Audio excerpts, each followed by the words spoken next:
최근의 농업 정책과 동향을 한눈에 알 수 있는 농정넷 이슈 브리핑 시간입니다. 진행하는 저는 경북의 복숭아 농사꾼 이영수입니다. 반갑습니다.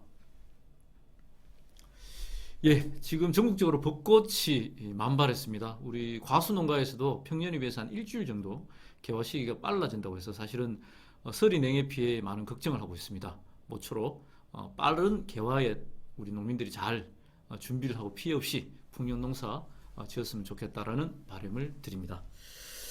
오늘 준비한 소식은 네 가지인데요. 첫 번째 먼저 양곡관리법 소식을 이야기 드리겠습니다.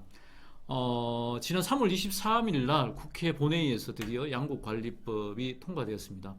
내용이 뭐냐면 김진표 국회의장의 1차 중재안을 많이 수용해서 생산량이 3에서 5% 정도 늘거나 그리고 시장 가격이 평년 대비 5에서 8% 정도 증가를 한다면 국가가 의무적으로 매입하겠다는 내용입니다. 이 양곡관리법 통과 이후에 정치권에서 지금 뜨거운 논쟁이 벌어지고 있는데요. 국민의힘은 반대를 하고 있고, 그리고 또 농림부를 비롯한 정부 부처에서 반대를 하다가 어제 한덕수 국무총리가 농업 문제로는 유례없이 대국민 담화를 통해서 쌀 양곡관리법 개정에 반대하는 공식적인 목소리를 냈고요. 그래서 윤석열 대통령의 거부권이 행사될 소지가 조금 높아 보입니다. 이후에 일정은 어떻게 되느냐 그러면요. 지금 국회법이 통과됨에 따라서 대통령은 보름 내에 그 법을 공포를 하거나 아니면 거부권을 행사하게 됩니다. 그럼 만약에 거부권이 행사되면 어떻게 되느냐? 다시 그 안건이 국회로 돌아옵니다. 근데 문제는 뭐냐? 국회에 돌아왔을 때는 3분의 2 이상이 찬성을 해야만 통과될 수 있습니다. 그렇기 때문에 국회로 돌아온다라면 이제 민주당이 이제 다시는 통과하기는 어려울 걸로 보입니다. 이게 사실은 이 문제의 핵심은 한덕수 총리가 이야기했듯이 시장 가격을 교란하거나 뭐 재원이 낭비된다거나 이런 문제는 아닌 것 같아요. 본질적인 문제는 정부가 쌀에 대해서 식량에 대해서 수급 계획에 대한 의지를 가지고 있느냐의 모습입니다. 이 문제의 출발은 다들 아시다시피 문재인 정부 때 해오던 타작물, 논에 대한 타작물 재배 지원 사업이 없어져 버리고, 그리고 쌀 생산량이 많아질 거라는 우려를 하면서 시장 격리를 해야 된다라고 미리부터 이야기를 했음에도 윤석열 정부의 농림부가 이것을 시행을 하지 않았습니다. 그래서 이 쌀 대란이 온 것이고요.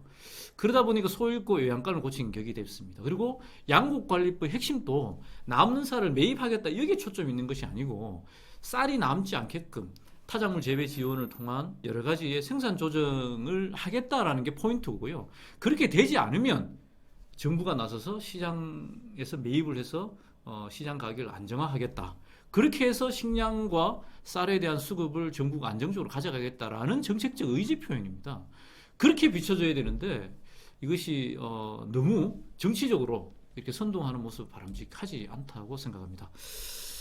어쨌든 우리 현장 농민들은 다소 조금 아쉬운 부분이 있을 수 있습니다. 제가 보기에도 사실은 3% 정도 그리고 시장 가격 5% 정도 했으면 좋다고 보이는데요. 그 부족한 부분들은 양곡관리법이 통과되고 윤석열 대통령이 이것을 공포를 하고 부족한 부분들은 정부처와 그리고 여야 그리고 농민들이 함께 모여서 좀 더 나은 식량 작업 수급을 위한 양곡관리법 아니면 대체 입법을 준비해 나가는 그런 지혜를 발휘했으면 좋겠다라는 말씀을 드립니다. 네, 두 번째 소식을 전하도록 하겠습니다. 정부의 미등록 외국인 노동자 합동 단속이 아주 강화되고 있습니다. 쉽게 말하면 체류기간이 끝난 불법 외국인 노동자들에 대한 단속과 추방이 연일 이어지고 있는데요. 주시하다시피 우리 한국에 머무는 외국인 노동자들의 80~90%는 사실 불법입니다.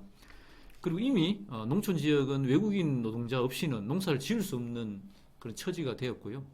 근데 이렇게 갑자기 한동훈 법무부 장관이 외국인 노동자의 법질서 확립이라는 명분으로 경찰청, 고용노동부, 해양청 이렇게 해서 한 5개 부처가 합동으로 단속을 하다 보니 농민들은 불안할 수밖에 없고요. 더욱이 고용인원과 기간에 따라서 농민들에게 300만 원에서 한 3천만 원 정도의 벌금을 부과한다니 이거 큰일이 아닐 수 없습니다. 어쨌든 법질서 확립이라는 명분도 좋지만 현실을 감안한 이런 법질서 운영이 중요하다고 생각하고요. 그래서 여주시 의회에서는 불법 외국인 노동자들에 대한 단속을 유예해달라는 건의문을 제출하기도 했습니다.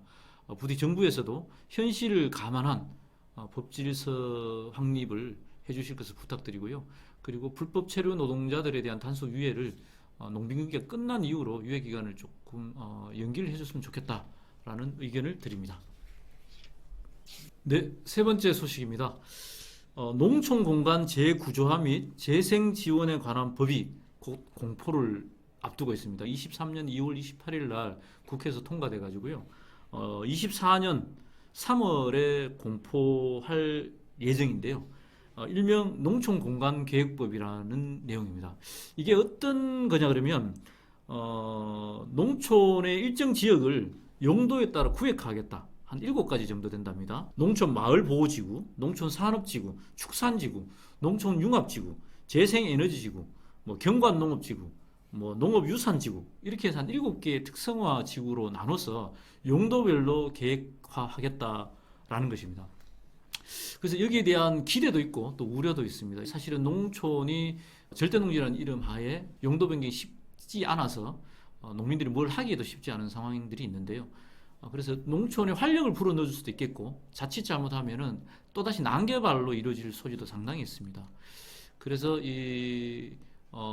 일명 농촌 공간계획법이 잘 운영될 수 있도록 정부에서는 우선 난개발이 되지 않도록 농업 농촌의 유지를 하겠다라는 확고한 신념을 가지고 그리고 그 주체인 농업 농촌 현장의 농민들에 대한 목소리를 잘 수렴해서 모쪼록 이것이 성과 있게끔 진행될 수 있었으면 좋겠다 싶습니다. 우리들도 관심 있게 잘 한번 지켜봤으면 좋겠습니다.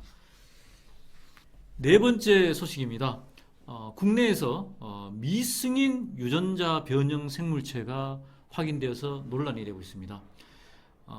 그 품종은 주키니 호박입니다. 이 홍익바이오라는 기업이요, 2015년부터 해당 종자를 외국에서 수입해서 국내 검역 절차와 승인을 받지 않고 육종 그리고 판매를 했다고 합니다. 그래서 농민들도 사실은 기업을 믿고 구매해서 당연히 했는데 갑자기 이것이 미승인 유전자 변형 생물체로 확인되면서 농민들의 농가 피해는 물론 소비자들에도 상당한 불만, 상당한 이런 비판을 받고 있는 상황입니다. 정부는 관련 정보를 신속하게 그리고 투명하게 공개를 해주시고요. 그리고 해당 업체, 해당 기업을 일벌백계해 이후에 이런 문제가 생기지 않도록 재발 방지 대책을 세워야 할 걸로 보입니다. 오늘 준비한 농정넷 이슈 브리핑 소식은 여기까지입니다. 농업 농촌이 제 가치를 인정받고 농민들이 행복한 세상을 꿈꿉니다. 감사합니다.